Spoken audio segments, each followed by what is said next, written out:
Hello, my name is John Peace with the Rural Route Review. I'm here with a former co-host. It's been a while, Cindy, since you've been on here and stuff. Glad to have you back. But if you want to introduce yourself to the viewers. Sure. Thanks, John. Thanks for having me. My name's Cindy Green. I'm the vice chair of the Bristol Democratic Committee, and I also ran for House of Delegates for District 44 last year, and I'm looking to do a repeat in 27. Well, we're glad to have you back. Now we got a first-time visitor here today. Yeah. Rhoda, you want Happy to to go be ahead? here. Yeah, go ahead and Sure. introduce yourself right quick. I'm Rhoda Blackwell, and I'm running for the school board seat in Bristol, Virginia Public Schools. Wow. Well, now, Rhoda, I asked Cindy this the first time she got on here. I'm going to say, what on earth caused you to run for school board? And then after you kind of do that, we'll talk a little bit about your history and growing up and different things. But what was the trigger? I've thought about it for many, many years. Mhm. Of course, like many people, I was wrapped up in my work and my career. But the bad publicity that Washington County, Tennessee got this year with regards to a school board member and during a school board meeting just blew my mind. And that's when I said, you know what? If decent people don't step up, this is what's going to happen. And I called Cindy and Jessica the next day and I said, I'll do it. Great story. Um, I'm gonna give a little bit background, not to go down into a rabbit hole too much. The incident you're talking about over on the Tennessee side, Hmm. but I'll be polite. It was kind of an inappropriate. This is very polite, inappropriate comment that was made by a board member during a live meeting Hmm. with a student. So for viewers that live outside our news media region, that's kind of it in a nutshell and stuff. And that's absolutely good reason to trigger you to run. But Ro, tell us a little bit about yourself and tell the voters who they're voting for. Well, I grew up in Tazewell, so I'm a Southwest Virginia girl and had a great childhood there, even though I moved there from Northern Virginia. I had lived in Northern Virginia till I was 10 years old. So Tazewell was a little bit of culture shock for me, but it turned out to be a place where I made so many wonderful friends that I still have today. And after Tazewell, I went away to school. I worked a long time actually in Bluefield, West Virginia in the lab and raised my children during that time. They went to Tazewell High School. But then my job, I got a corporate job, and that took me away from Tazewell. And it took me into the Tennessee area. I had all of Tennessee, all the way into Southwest Virginia, but Tennessee, Western Kentucky, a lot of territory. And that's where I got my corporate training. In the meantime, my children grew up. They're grown men now, and I have two grandchildren. And that brought me back to Bristol. And we love Bristol. We thought about it when we first were going to come here because we said, okay, what if my sons move away from here? And we said, hey, we still love it here. So that's why we're here and I love doing what I'm doing. I'm a happy retired person that stays very busy. You can ask Cindy. Well, we're glad to have you. Cindy, I'm going to pass the ball over to you. Got some questions for Rhoda or maybe suggestions on the campaign trail? You've been on the campaign trail now. Yes, I have. So, what are you hearing from parents when you talk to them about what they wish they had in a school board person? I'm just curious if you're getting input from families about what they would like to see our school board actually be, what it could be. Well, it kind of makes me sad to hear what I'm hearing because I'm a firm believer in the fact that if people come to you with an issue, you need to follow that issue up and make sure that we hear what they're saying and address what they're saying and follow back up with them to make sure they understand what the resolution is. And what I'm hearing from people is nobody listens to me. I don't hear back. Nobody listens to me. I can't tell you how many times I've heard that. So it's very important to me and in my life, my career, and my training, we had to do that. And we had it drilled into us that you address issues, name the issue, resolve the issue, follow back up with the issue. So that's how I was trained, and that's what I intend to do. That's good stuff. It is. I got a question for you. Of course, all Southwest Virginia, funding is a big issue. Have you gotten much feedback on funding and needs like for the school system and stuff? Well, I know there are a lot of needs. Let me put it that way. I've been in the buildings myself, particularly the middle school, that's the oldest building. And literally, there's ceilings falling down. So the needs are great, the money's tight. And that's what I hear a lot. Like, if an issue comes out, you better find out where the money's coming from. Yeah. Well, Cindy, what do you hear? Well, I wanted to piggyback off what Rhoda Yeah. said. I think the value that she brings to the school board, in addition to the fact that she's compassionate and cares about people, is she has that experience of handling budgets and knowing how you have to balance a budget. And I think that's a skill set that she would bring to the school board that we don't currently have. So, in addition to listening to families, I think she's also going to be a strong advocate for how we can get more money to the Mhm. system and how we can manage that as well. And I wanted to mention too, she didn't mention this. She Both of her daughter-in-laws are in the school system. They're teachers, and she also has two grandchildren in Bristol, Virginia city schools. And I'll just add to that if it's okay. You add whatever you want Yeah. to. So they're in the city schools by choice. My son lives in Tennessee, but my daughter in law, that's the mother of my grandchildren, teaches in Virginia. That's by choice. And she moved her kids to the Bristol Public Schools by choice because they are big fans of diversity. And there's so much diversity there that that's another point to make. We need to nurture that diversity and use that diversity as a teaching tool for the kids. But I want to circle back with something that Cindy just said. I've thought about this so much, and we all say we care about kids. We do care about kids, but there's so much more to being on the school board. There's negotiating contracts, there's staffing issues, there's hiring, there's firing, there's contract resolution, there's issue resolution, there's children. We have 2,200 children in Bristol. Wow.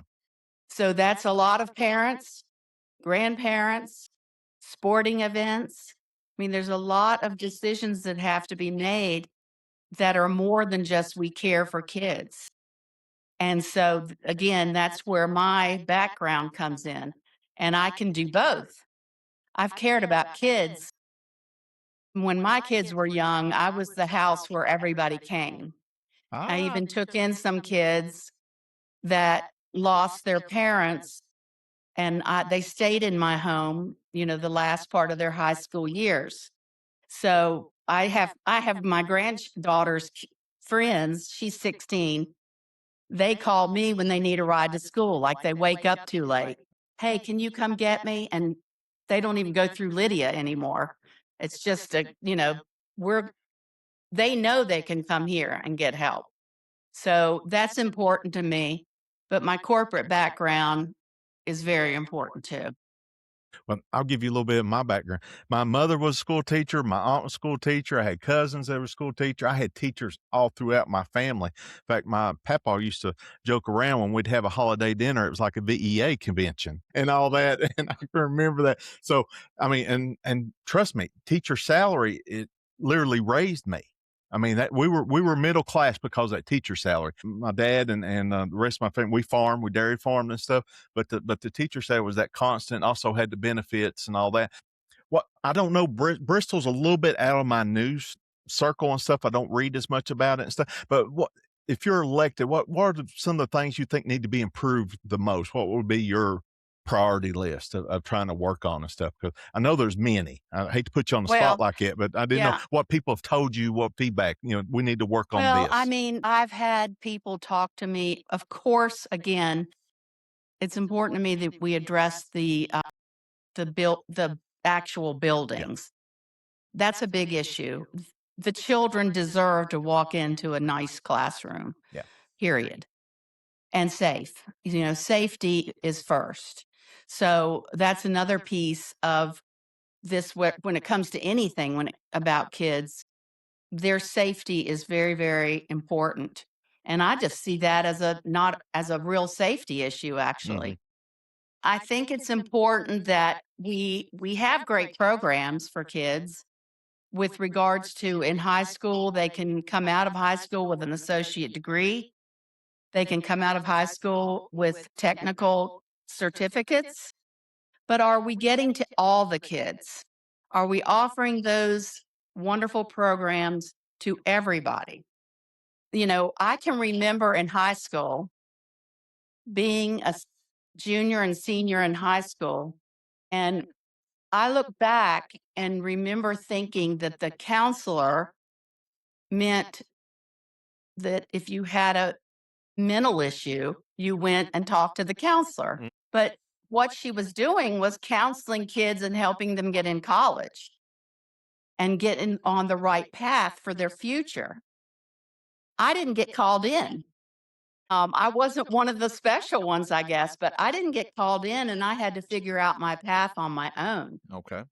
Nobody should have to do that without help. So that's a big deal to me. Making sure that every one of the kids gets on a path, that even if they don't stay on that path, they have it to do until they figure out their path. And yeah, go ahead. Oh, no, let Cindy jump in here because I know in her campaign, child safety was a big issue and funding for SROs. What's your all situation in Bristol City with school resource officers? And the state funding has run out on a lot of that, so the county over here is going to have to pick that up. And I didn't know whether your all situation in Bristol City. You know, oh, go ahead, Cindy. I don't know. Oh, no, I'll let you answer it. I'm Okay. not sure my granddaughter's on the Tennessee side, so I'm not as Mhm. plugged in on the Virginia side as to what the SRO situation is. Not heard any complaint. Okay. Now, whether we are short or not, that's a good question, John. And I'll definitely put that on my list to think about. But I'm pretty tuned in to anything in the schools that's happening. And that has not been an issue. Okay. And y'all might have them, and that's not an issue over here. We do have them. We do have them. Yeah. Over here up in the Wise County, it's been an issue of keeping them all, keeping all of our positions in all the middle schools and the high schools. And with our budget problems and stuff like that, how we going to fund that? Because the state's not funding that. And Yeah, that's a good local. question. And one of the biggest things, and I'll give you a little bit of my background. I was on the board of supervisors in Wise County. So I sat on the other side of the funding issue. And, and of Yeah. course, school system was the biggest department we funded at the county level. So if you had a state mandate or a state cutback, it was in our lap of how we going to either raise the funds or tell them no. And that was a very, very tough issue. I mean, you'd love to fund everything. I mean, everything's important. Health is important. School system, the sheriff's department, police department in Bristol's important, but priority, I mean, it's tough. It's tough Yeah. choices. Yeah. Well, I was in a council meeting one night and they were questioning a potential council member. And I remember the question being, what if this comes up and you need funding for it and you have funding over here? What are you going to do? And so I know it takes a lot of juggling. I always go back to wanting data.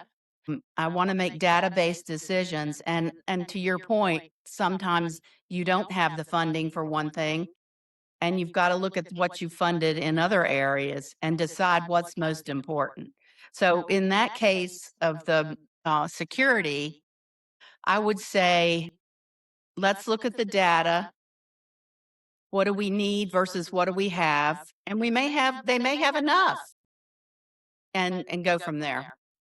Well, I know our new school buildings over here in Wise County, the safety, you could tell that was one of the top priorities because that SRO office is right there in the front where you come in. And I Yeah, mean, you can tell that it's actually a good thing because that front door is the key to it. But it anyway, is at VHS too. yeah, And sure is. I tease them at the high school and the middle school because I had one teenager at the middle and one at the high school. And I'll say, wow, y'all are locked up tighter than a drum, aren't you? And they'd all laugh at me because, you've got to go through so much security, but it does give you the feeling of safety. Yeah. And in today's world, I mean, unfortunately, it's just today's world. We have to worry about that. It's one of the reasons we got to get Cindy elected to the House of Delegates to help with the funding issue from the state. Mhm. Because trust me, I know Richmond has a lot more funds than Bristol City, Virginia, and Wise County. And Well, Southwest Virginia gets forgotten in Richmond. I think they think Southwest Virginia stops in Roanoke, is what they think. yeah, There's a whole lot more Virginia past Roanoke. absolutely and stuff. But when Cindy and I get finished, they're going to hear about Southwest Virginia. That's right. Well, I sure hope so. I sure hope so. Not Uh, just Cindy and me, it would also be our group that we have. We have a lot of right. people working hard on that. Now we do. We've got two others. Well, there's three positions open for school board in Bristol, Virginia, and there's three spots for city council. So we have candidates running for all six of those positions. If we could get all six of them elected, the changes we could make would be amazing.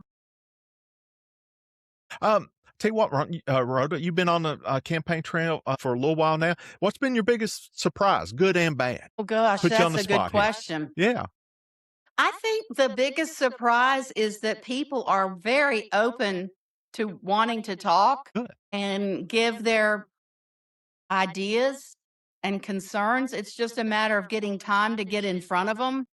I, for the most part, see that people are very positive and they want what's best for their schools and for their kids. I really believe that to be true, whether you have millions of dollars or are on a very tight budget. We want what's best for our children. And so I feel that as I start to build my team and volunteers, I think people are very, very willing. Good. One thing, I know they're probably doing this in school. My daughter just graduated college, so it's been 4 years, almost 5 now since she graduated high school and stuff. I know this has to be a topic for curriculum, and I think the school system's doing a lot better job in promoting the trades. We went through an Yes. era of college bound.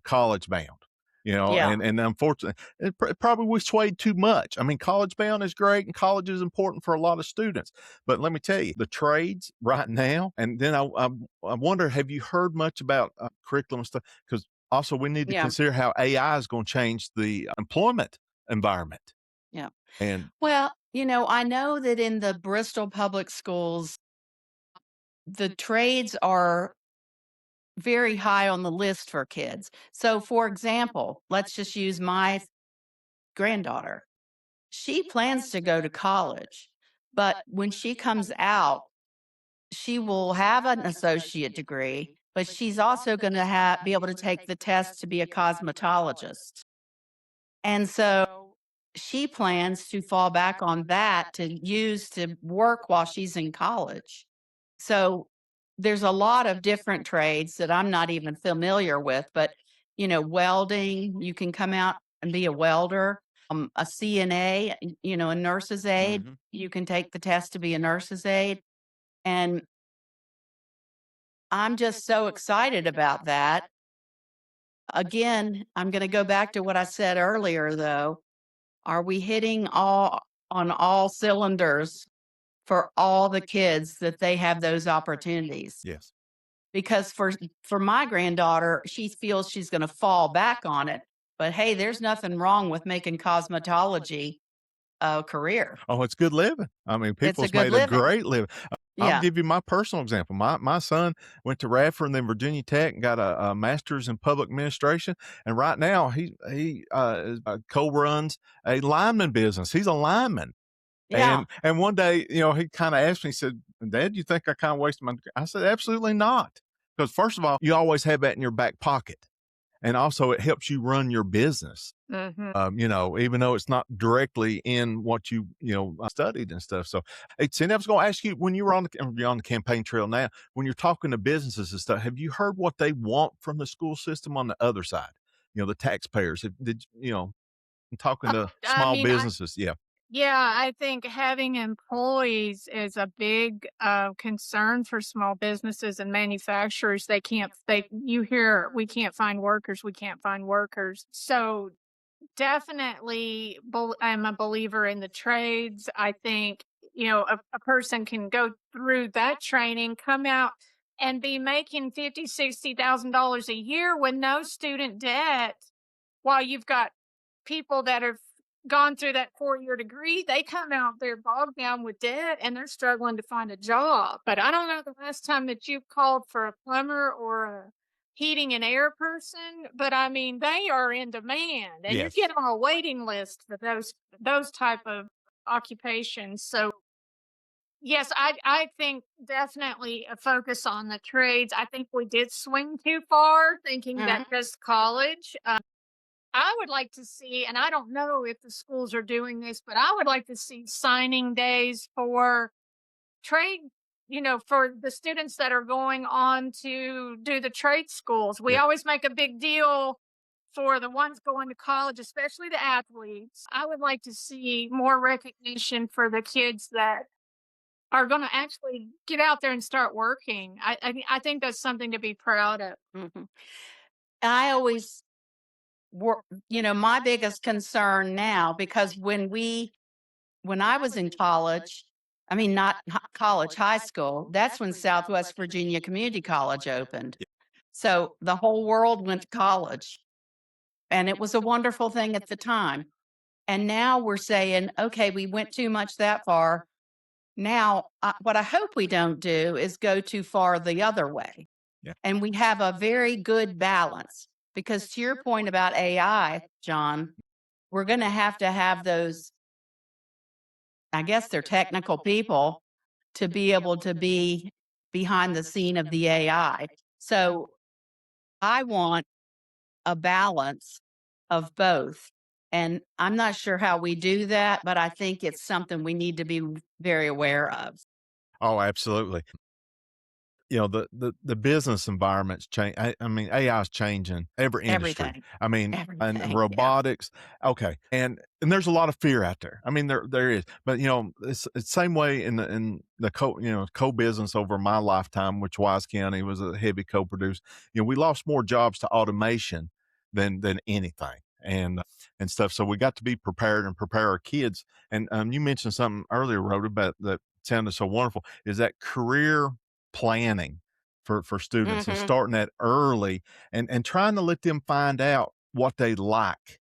And also, they might change their mind in 4 years. That's not a bad 3 or 4 thing. times. Yeah, yeah. Because you wanna find your passion and stuff, but as long as you're planning and making, because you don't want to plan something and go into something where AI is just gonna wipe that job out. Hmm. That's not, but it's okay to change your mind and wanna go somewhere else, but you don't wanna spend all that time and money getting into something that's not gonna exist at the end of the Hmm. road, and stuff. So that's a wonderful Well, idea you had about career well, using and counselors. you just made a great point, because career planning for me started. Now, again, I realize that was 300 years ago, but career planning for me started my second semester of the senior year. I Yeah. was like, oh, darn, what am I going to do now? So I do think it should start early, and everybody should be given the opportunity to, you know, see what is out there, put their feet, put their toe in the water of Yeah. every opportunity there might be. It just opens doors. Everything you do and learn will open another door for you to maybe learn something else.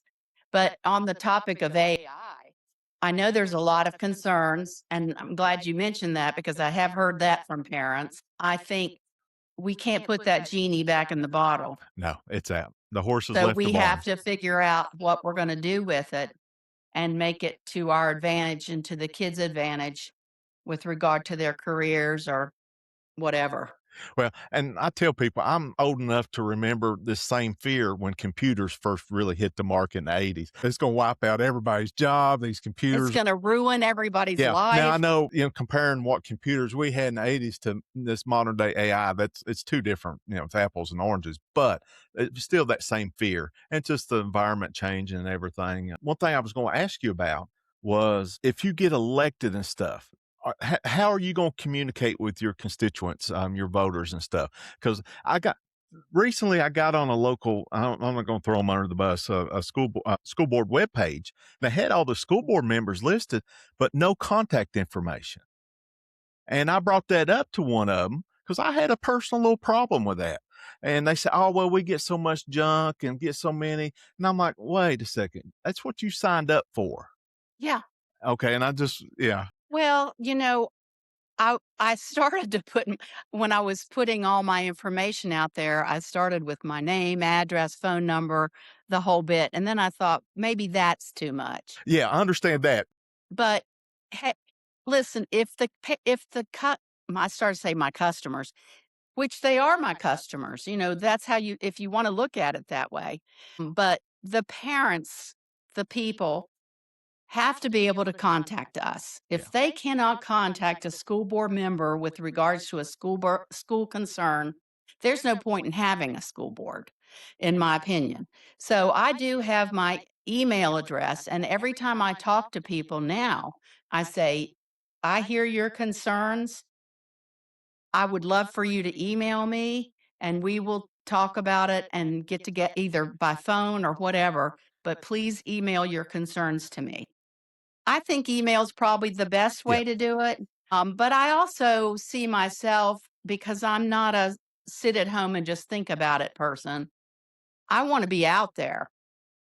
I want to talk to the parents from now on. So that's probably the biggest way for me to communicate with people. Yeah. Let me just get in front of you and let me be at a situation where you are where there's a concern.